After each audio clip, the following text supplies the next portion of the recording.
subscribe now and press the bell icon. Never miss an update. अस्सलाम वालेकुम students, myself मोसमन वे ड्राइंग डॉक्टर ऑफ फार्मेसी। तो स्टूडेंट्स, आज हमारा जो टॉपिक है वो है reflex activity from chapter 12 coordination and control.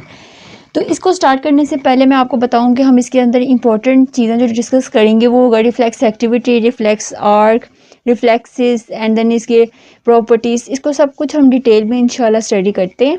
तो अब हम अपना स्टार्ट करते हैं टॉपिक रिफ्लेक्स एक्टिविटीज़। एक्टिविटी जो है इसके बारे में हम अगर बात करें तो हम कहते हैं कि response to our peripheral nervous system stimulation without our conscious control, मतलब ऐसी एक्टिविटी जिसमें हमारा पेरिफेरल नर्वस सिस्टम एक्टिवेट हो जाता है और वो रिस्पॉन्स शो करता है, लेकिन हमें इसका आइडिया नहीं होता। हमारा कॉन्शियस कंट्रोल मतलब हम अपने कॉन्शियसली ये काम नहीं कर रहे होते, ये अनकॉन्शियस वर्किंग होती है। इसको हम कहते हैं रिफ्लेक्स एक्टिविटी। फॉर एग्जांपल इसको हम ना एक रिफ्लेक्स एक्टिविटी को एक मैकेनिज्म हम कहते हैं कि ये प्रोटेक्टिव मैकेनिज्म है बॉडी का प्रोटेक्टिव मैकेनिज्म इसलिए हम इसे कहते हैं क्योंकि इसके अंदर फॉर एग्जांपल मैं आपको एक देती हूँ कि अगर आपका किसी टच हो जाता है, किसी हार्ड ऑब्जेक्ट के साथ आपका हैंड टच होता है तो फ़ौरन आप अपने हैंड को विड्रॉ करते हो, अपने हैंड को खींचते हो, तो वो खींचना आपका ये रिफ्लेक्स एक्टिविटी में आता है। देन आपके ब्रेन तक मैसेज पहुंचता है और वो मैसेज क्या पहुंचता है कि आपके पेन सेंसेस जो है वो ब्रेन में इंक्रीज़ हो जाते हैं, जिसकी वजह से आपको फील होता है कि you are hurting yourself. तो आप फ़ौरन अपना हैंड जो है वो फ़ौरन साइड पे कर लेते हो। तो इस वजह से हम कहते हैं कि रिफ्लेक्स एक्टिविटी जो है ये हमारे बॉडी का प्रोटेक्टिव मैकेनिज़्म है। तो स्टूडेंट्स, अगर हम इसके अलावा हॉट ऑब्जेक्ट के अलावा अगर हम एग्जांपल लेते हैं, फॉर एग्जांपल कोई आपकी आइज़ के अंदर कोई फ्लैश अगर डाला जाता है तो आपका जो आई लिड है वो छोटा हो जाता है, प्यूपिल हमारा कॉन्ट्रैक्ट कर जाता है। क्यों? ताकि हमारी जो आइज़ हैं वो उस फ्लैश की वजह से ख़राब ना हो जाए। तो ये एक रिफ्लेक्स एक्टिविटी है, इसका पता हमें बाद में चलता है। ब्रेन इसको रिस्पॉन्स बाद में करता है, पहले स्पाइनल कॉर्ड जो है वो रिस्पॉन्स शो कर देती है। तो इसको हम कहते हैं रिफ्लेक्स एक्टिविटी। अगर हम रिफ्लेक्स एक्टिविटी में जो हम मेन चीज़ डिस्कस करते हैं वो है रिफ्लेक्स आर्क। तो ये एक इम्पॉर्टेंट क्वेश्चन है रिगार्डिंग योर बोर्ड एग्जाम्स के, व्हाट इज़ रिफ्लेक्स आर्क। अगर हम रिफ्लेक्स आर्क की बात करें तो हम कहते हैं कि हमारा anatomical nervous pathway to for reflex activity, यानी कि ऐसा पाथवे जिसमें आपका रिस्पॉन्स, आपका कॉन्शियस कंट्रोल तो नहीं होता, अनकॉन्शियस कंट्रोल होता है, लेकिन इस रिफ्लेक्स एक्टिविटी के लिए जो हम रिस्पॉन्स शो करते हैं तो वो एक आर्क की फॉर्म में रिस्पॉन्स शो होता है। उस एक पाथवे होता है, उस पाथवे को हम कहते हैं रिफ्लेक्स आर्क। अब इसके अंदर हम लोग 5 कंपोनेंट्स ऐसे हैं जो डिस्कस करते हैं। कौन कौन से कंपोनेंट्स आ जाते हैं?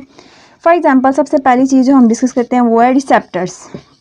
रिसेप्टर्स क्या हैं? Receptors are the end organs of your body. For example हमारे हैंड पे अगर मैं आपको साथ दी जाऊँ तो ये आपकी बॉडी का रिसेप्टर है। रिसेप्टर्स ने क्या करना है, इधर आपका हो गया, ये आपका एंड ऑर्गन है, रिसेप्टर है। फॉर एग्जांपल आपका ये रिसेप्टर, इधर आपको स्टिमुलस क्या मिला, क्या ये हॉट ग्लास वाटर था, इसको आपने टच कर लिया है। अब ये रिसेप्टर जो है इसने सेंस किया है, इससे स्टिमुलस को रिसीव किया है। अब इसने क्या करना है, इसने अपनी जो फ़ौरन इंफॉर्मेशन जो है वो पहुंचानी है किसको, एफरेंट नर्व्स को। एफरेंट नर्व्स के थ्रू इसने स्पाइनल कॉर्ड तक पहुंचानी होती है। तो ये आपके एफरेंट नर्व इधर से निकलेगी जो कि आपके रिसेप्टर से होते हुए आपके स्पाइनल कॉर्ड तक पहुंचेगी। कौन से? अब एफरेंट नर्व ने जाना है हमारे थर्ड तरफ, वो है सेंटर कौन सा है? अब हमारा जो इधर सेंटर बना हुआ है उस सेंटर को हम कहेंगे स्पाइनल कॉर्ड। अब मोस्टली ब्रेन या स्पाइनल कॉर्ड ये 2 सेंटर्स होते हैं जो कि हम रिफ्लेक्स आर्क में लेते हैं। लेकिन इसमें क्या होता है कि जब रिसेप्टर्स ने डिटेक्ट किया कि द सब्जेक्ट इज़ हॉट तो उसने फ़ौरन इंफॉर्मेशन लेके गए एफरेंट नर्व के थ्रू सेंट्रल स्पाइनल कॉर्ड में। अब स्पाइनल कॉर्ड ने फ़ौरन रिस्पॉन्स शो करना है। अब इधर से कुछ न्यूरॉन्स, इंटर न्यूरॉन्स ऐसे होते हैं, वो निकलेंगे, वो ब्रेन तक जाएंगे। अब इधर ना हमारे 2 रास्ते हैं, एक तो ब्रेन और एक है स्पाइनल कॉर्ड। ठीक है, रिस्पॉन्स एफरेंट अब नर्व ने फ़ौरन स्पाइनल कॉर्ड तक जाना है। अब कुछ इंटर न्यूरॉन्स जो हैं वो ब्रेन तक जाएंगे और ब्रेन को हमारे को इंटीमेट करेंगे कि सब्जेक्ट हार्ट है तो आप अपने पेन के सेंसेस को इंक्रीज़ करो। देन क्या होगा कि ये सेंटर से हमारा fourth component that is efferent nerve के थ्रू ये एफरेंट नर्व आ जाती है हमारी फोर्थ, जो कि हमारे सेंटर जो है ब्रेन और स्पाइनल कॉर्ड इधर से निकलेगी और ये कहाँ तक हमारा रिस्पॉन्स पहुँचाएगी, that is muscle. For example muscle भी हो सकते हैं, ग्लैंड्स भी हो सकते हैं। ये इफेक्टर ऑर्गन्स तक किससे पहुँचाना होता है? Effector organ. स्टूडेंट्स अगर आप देख सकते हो कि कंपोनेंट्स हमारे, हम कहते हैं 5 कंपोनेंट्स हैं रिफ्लेक्स आर्क में, इस तरह हमारी रिफ्लेक्स आर्क बन रही है। अब क्या होगा कि रिसेप्टर से डिटेक्ट किया स्टिमुलस एफरेंट नर्व के थ्रू जाएगा सेंटर में, that is centre is brain and spinal cord. Then centre से एफरेंट नर्व के थ्रू ये जाएगा इफेक्टर ऑर्गन। आपका इफेक्टर आपके मसल्स भी हो सकते हैं, ग्लैंड्स भी हो सकते हैं, जो आपको आप फ़ौरन अपना हैंड जो है वो विड्रॉ कर रहे हो। इसका मतलब आपका ये इस वक्त जो हमारा स्टिमुलस है वो हमारे हैंड्स, जो हमारा जो इफेक्टर ऑर्गन है ये हमारे हैंड्स के मसल्स आ रहे हैं, हैंड आ रहा है, तो हम अपना हैंड विड्रॉ कर रहे हैं। This is reflex activity. That's your withdrawing is your reflex activity without your conscious control.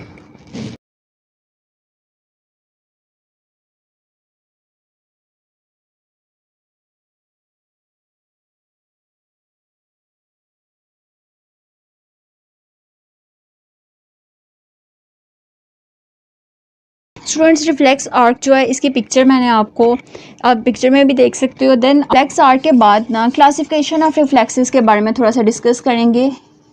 Classes of reflexes, इसके बारे में थोड़ा थोड़ा हम डिस्कस करते हैं कि what are these reflexes and how are they classified.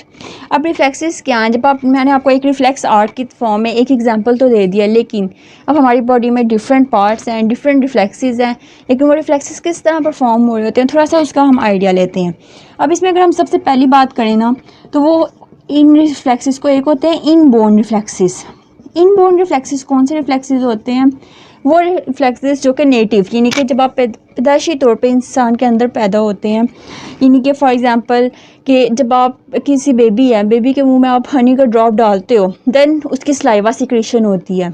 ये रिफ्लेक्सेस इनबोर्न है, मतलब वो पैदाइशी तौर पर उसके अंदर मौजूद है। कुछ रिफ्लेक्सेस जो होते हैं वो होते हैं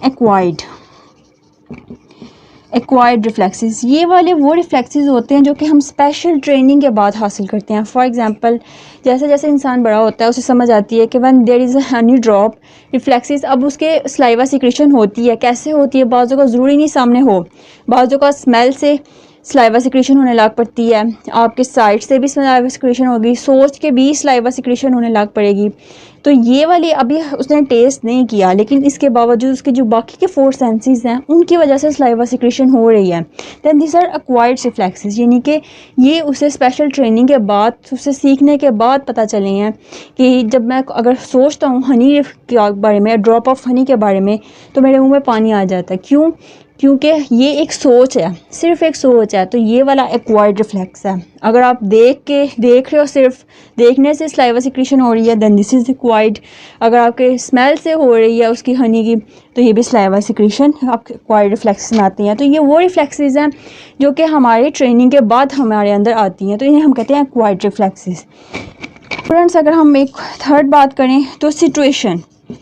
अब सिचुएशन के बाद, सिचुएशन की बेस पे रिफ्लेक्सेस होते हैं। मतलब कुछ रिफ्लेक्सेस हमारी बॉडी में ऐसे हैं जो कि आपकी जिधर जिधर आपके पार्ट्स के, आपके स्पेशल ब्रेन के पार्ट्स के ऊपर उनके नेम होते हैं, जिसमें हम एग्जांपल के तौर पे हम ले सकते हैं सेरिबुलर रिफ्लेक्सेस। सेरिबुलर रिफ्लेक्सेस कौन से रिफ्लेक्सेस? जो कि आपके सेरिबुलम के साथ अटैच होते हैं।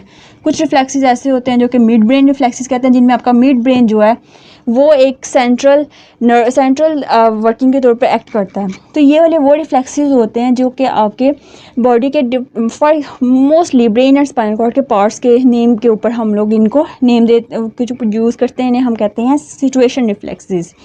उसके अलावा अगर हम बात करें तो एक होते हैं purpose, on the basis of purpose reflexes. For example इसमें आ जाता है फ्लेक्सर और एक्सटेंसर।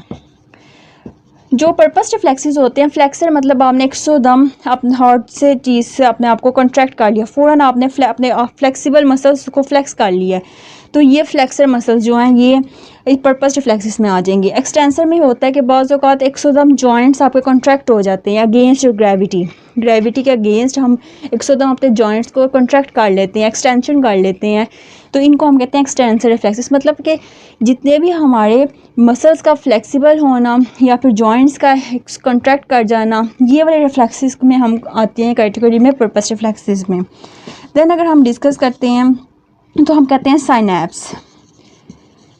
साइनैप्स के बेस पे भी हम रिफ्लेक्सेस को क्लासीफाई करते हैं। अब साइनैप्स क्या होती है कि जब दो नर्व्स के दरमियान में, दो न्यूरॉन्स जो होते हैं उनके दरमियान में जो जंक्शन होती है उसे हम कहते हैं साइनैप्स। अब साइनैप्स का क्या है कि बहुत तरह की होती हैं, लेकिन अगर हम क्लासीफाई करते हैं तो हम कहते हैं मोनोसाइनेप्टिक। मोनोसाइनेप्टिक मतलब जिसमें एक ही साइनैप्स जो है वो इन्वॉल्व होती है, और पॉलीसाइनेप्टिक जिसमें एक से ज़्यादा साइनैप्स भी इन्वॉल्व होती हैं, उन्हें हम कहते हैं पॉलीसाइनेप्टिक। तो इसके अंदर ये, अब मोनो के अंदर तो हम सिंपली एक से आती है, फॉर एग्जांपल हम इसकी जो और क्या उसकी एग्जांपल ले सकते हैं। पॉलीसाइनेप्टिक में एक से ज़्यादा है, for example withdrawing your hand, तो इसमें आपके पॉलीसाइनेप्टिक आ जाते हैं, यानी कि एक से ज़्यादा साइनैप्स, एक से ज़्यादा न्यूरॉन्स जो हैं उनकी जंक्शंस आपके इन्वॉल्व हो सकती हैं, तो इसे हम कहते हैं पॉलीसाइनेप्टिक साइनैप्स। तो इसके अलावा हमारे पास जो होती हैं कुछ सोमैटिक्स रिफ्लेक्सेस भी होते हैं। सोमैटिक रिफ्लेक्सेस वो रिफ्लेक्सेस होते हैं जिनके अंदर आपका स्केलेटल नर्वस सिस्टम जो होता है वो इन्वॉल्व होता है। फॉर एग्जांपल हमारी बोन्स वो इन्वॉल्व हो रही हैं, जो कि हमारे जो जॉइंट्स हैं वो इन्वॉल्व हो रहे हैं, तो उनको हम कहते हैं सोमैटिक रिफ्लेक्सेस। कुछ रिफ्लेक्सेस ऐसे होते हैं जिन्हें हम कहते हैं ऑटोनॉमिक रिफ्लेक्सेस। इन ऑटोनॉमिक रिफ्लेक्सेस में हमारे ऑटोनॉमिक नर्वस सिस्टम, उसकी नर्व्स जो होती हैं ऑटोनॉमिक नर्वस सिस्टम की वो इन्वॉल्व होती हैं, तो उसे हम कहते हैं ऑटोनॉमिक रिफ्लेक्सेस। तो स्टूडेंट्स ये वाली तो मैंने आपको जो मेन क्लासेस की एग्जांपल्स थी जो कि आपके लेवल के लिए इंपॉर्टेंट था समझता हूँ, वो मैंने आपको बता दी है कि हम रिफ्लेक्सेस को इस तरह क्लासीफाई करते हैं। देन इस तरह मतलब कि हमारी बॉडी में सिर्फ एक हॉट ऑब्जेक्ट का टच करना या फिर एक आई लैशेस का फ्लैश का सिर्फ ये एग्जांपल नहीं होती रिफ्लेक्स की कितनी वास्ट एग्जांपल्स हैं जो कि हमारे अनकॉन्शियसली कंट्रोल हो रहा होता है, ब्रेन और स्पाइनल कॉर्ड इसको कंट्रोल करते हैं, और ये थे सारा उसका प्रोसीजर। देन स्टूडेंट्स अगर हम बात करते हैं प्रॉपर्टीज़ ऑफ रिफ्लेक्सेस की, कि हर रिफ्लेक्सेस के अंदर कौन सी प्रॉपर्टीज़ होती है जिनको वो फॉलो करते हैं, कौन से रूल्स होते हैं जिनको वो फॉलो करते हैं, तो उनमें से चंद देखिए कि मैं थोड़ा सा प्रॉपर्टीज़ बताती हूँ वो क्या है। फॉर एग्जांपल मैं इसकी पहली प्रॉपर्टी जो बताती हूँ, one way conduction. One way conduction का मतलब है कि जिस तरह मैंने आपको बताया रिफ्लेक्स आर्क का कि एक वे में एक ही पाथवे है उनका कंडक्शन का, तो ये हम कह सकते हैं कि जो हमारी जितनी भी रिफ्लेक्सेस होती हैं वो वन वे कंडक्शन को फॉलो करती हैं। मतलब उनका जो पाथवे होता है यानी कि वही कंपोनेंट्स जैसे brain, spinal cord, afferent nerves, effectors and receptors, यानी कि एक वे कंडक्शन है इनकी। इनके अंदर कोई न्यू सिस्टम या कोई न्यू जो हमारा ऑर्गन सिस्टम वो इन्वॉल्व नहीं हो सकता, एक ही सिस्टम इनका होता है हर एक, मतलब जितने भी रिफ्लेक्सेस हैं उनका जो बेसिक है ना वो सबका सेम है। इस वजह से हम कहते हैं कि ये वन वे कंडक्शन रूल को फॉलो करती हैं। Then fatigue. अब हम कह सकते हैं कि जो हमारे रिफ्लेक्सेस हैं इनके अंदर फटीग यानी कि थक जाने वाली क्वालिटी होती है। मतलब इस एग्जांपल में अगर आपको दूँ तो अगर फॉर एग्जांपल आप वही एग्जांपल हम रिफ्लेक्स आर्क लेते हैं, जब आप किसी हार्ड चीज़ को टच करते हो तो अगर आपको स्टार्टिंग में एकदम आप रिफ्लेक्स आर्क आएगी, आप एकदम हाथ विदड्रॉ कर लोगे। अगर आप ज़्यादा देर तक उसको पकड़ के रखते हो और आपको आहिस्ता आहिस्ता सेंसेस आते हैं कि ये इतना हॉट नहीं है जितना आप समझ रहे हो, तो आहिस्ता आहिस्ता वो सेंसेस इसलिए आते जाते हैं कि वो फटीग यानी कि आपके जो रिफ्लेक्सेस होती हैं वो आहिस्ता आहिस्ता थकने लग पड़ती है, फिर उनको आदत हो जाती है। यानी कि वो फिर उस तरह रिस्पॉन्स वो जो एकदम आपका विड्रॉ करना था ना और फिर एक आराम से थोड़ी देर पकड़ के फिर थोड़ा विड्रॉ करना, उसमें डिफरेंस क्यों आ जाता है? क्योंकि ये फटीग है, रिफ्लेक्सेस फटीग हो जाती हैं, वो थक जाती हैं। देन आप बार बार अगर करते हाथ लगा रहे हो, बार बार खींचो, हाथ लगा रहे हो खींचो, तो वो रिफ्लेक्सेस का थक जाना यानी कि फिर ब्रेन का वो स्टिमुलस पेन का जो होता है ना वो नहीं रहता, वो एक ब्रेन स्टिमुलस जो होता है वो ख़त्म हो जाता है। तो इस वजह से हम कहते हैं कि फटीग प्रॉपर्टी जो होती है वो रिफ्लेक्सेस के अंदर होती है। देन अगर हम बात करते हैं तो वो है सबमिशन। सबमिशन क्या होता है कि सबमिशन आपके नाम से पता चल रहा है कि एडिशन मतलब कुछ चीज़ों का ऐड होना, उसे हम कहेंगे सम अप होना, तो उसे सबमिशन है। अब सबमिशन में क्या होता है कि फॉर एग्जांपल ये ना दो तरह के होते हैं, एक होते हैं स्पेटियल और एक टेम्पोरल। लेकिन अगर हम जनरली आपको बताऊं तो अब इसमें ये है कि जब आपकी दो नर्व्स हैं वो अगर उनका सब स्टिमुलस अगर फॉर एग्जांपल 0.5 मिलीलीटर होना, 0.5 एम होना चाहिए था स्टिमुलस फॉर एग्जांपल, यानी कि अगर इतना स्टिमुलस मिलता पेन का तो तभी हमें पेन फील होती। एग्जांपल दे रही हूँ, अगर हमें 0.5 ml स्टिमुलस मिलता तो तभी हमें पेन फील होती। लेकिन फॉर एग्जांपल अगर हमें ये स्टिमुलस नहीं मिल रहा, हमें 0.4 मिल रहा है, तो हमें पेन फील नहीं होगी बॉडी में। तो इसमें यह है कि फॉर एग्जांपल अगर दो नर्व्स हैं, एक नर्व जो है वो 0.4 दे रही है, फिर थोड़ी देर बाद दूसरी नर्व जो है वो 0.4 देती है, तो बॉडी को पेन फील नहीं होगी। लेकिन अगर ये दोनों नर्व्स इकट्ठे 0.4 और 0.4 दूसरी इकट्ठे सिमल्टेनियसली देती हैं, ये पेन फीलिंग देती हैं, तो दैन टोटल करेंगे तो 0.8 जो कि 0.5 से ज़्यादा हो गई है, तो अब बॉडी को पेन फील होगी। तो इसको हम कहते हैं कि सबमिशन, कि अकेले अकेले जब नर्व्स जो थी अंडर सबलिमिनल स्टिमुलस, वो जब हमें स्टिमुलस दे रही थी तो हमें फील नहीं हो रहा था, लेकिन जब दो नर्व्स इकट्ठे स्टिमुलस देती हैं एट द सेम टाइम, तो बॉडी जो है वो फिर स्टिमुलस से अबव हो जाता है, then body can feel stimulus. तो वो स्टिमुलस कोई भी हो सकता है। मैंने आपको पेन का एग्जांपल इसलिए दिया क्योंकि हमने हॉट ऑब्जेक्ट का डिस्कस किया हुआ था, इसलिए मैंने आपको पेन स्टिमुलस की एग्जांपल दिया। तो ये है हमारा सबमिशन। इसी तरह से है, ये था हमारा जो रिफ्लेक्स एक्टिविटी, इसके मेन पार्ट्स के कौन कौन से थे, रिफ्लेक्स और क्या होती है, रिफ्लेक्सेस क्या होते हैं, उनकी प्रॉपर्टीज़ क्या होती हैं, ये मैंने आपको सारा पढ़ा दिया। दैन हम नेक्स्ट अपने टॉपिक की तरफ मूव ऑन करेंगे। Thank you very much.